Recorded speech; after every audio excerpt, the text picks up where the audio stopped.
hello गते को जोहार गी इंगे मनोज हांसदा और सगुन दाराम मेना मनोज हांसदा जी ब्लॉग्स यूट्यूब चैनल रे गते को अडी दिन परे परे इᱧ वीडियो पे नेला कना और अडी परे परे गी इन हो वीडियो बनाए कना और इन माने रेगुलरली बन तहन कना चेदा से नित कते माम बड़ाय गया से पे बड़ाय गया जे जत्तो हर एवरीबॉडी से एवरीबॉडी को तहना बिजी रे ठीक है सनाम बिजी रे उनका कि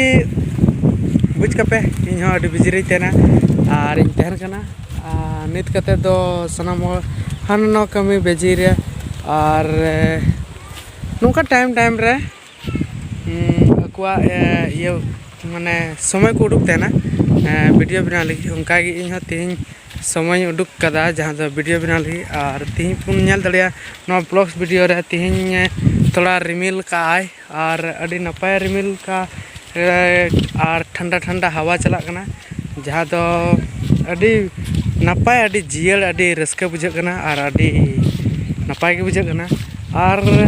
थोड़ा गान मिटे डिस्टर्ब हुई कना जे मेते चांदू बंगा चीज रंगाव का बुना से चीज माने दागी बाय दा बुन कना उना येते पे नेल दड़िया नते आले सेना खेत एकदम नॉर्मल एकदम टंडी पुटुर जहाँ लेका तहे लेना निरन सितुंग दिन उनका कि नित हो मिना और नित नोआ गडिया पे नेला कना नोआ गडिया हो एकदम पेरेगो कान तेना एकदम पेरे कते एकदम सेक कान तेना नते एकदम पारमो कान तेना एकदम हनते खेत से चला चबा कान तेना जतो दा इना दा पेरेजो कान तेना मेनखान नेस द एकदम रोहड़ और रोहड़ गी और नतेना खेत हो पे नेल दड़िया चारों तरफ खेत पे नेल दड़िया जे मेते एकदम चिगी बनुआ एकदम चिखा चिगी बांग एकदम माने एकदम टंडी पुटुर गी मिना एकदम आफर को हो एर बड़ा ले और उना होन नितो गजो कना होला मदर खय नसिना झिटिक झिटिक दाय कन खाय ओनाते किछु बंचा मिना और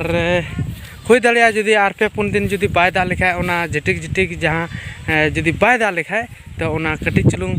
ना जहाँ आफर के बंचा मिना ओना हो मरणोआ चाबा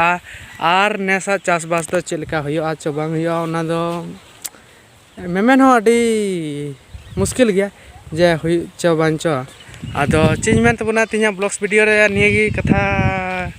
लय बड़ा बुनै जे मेनते आले सेना खेत बड़गी गडिया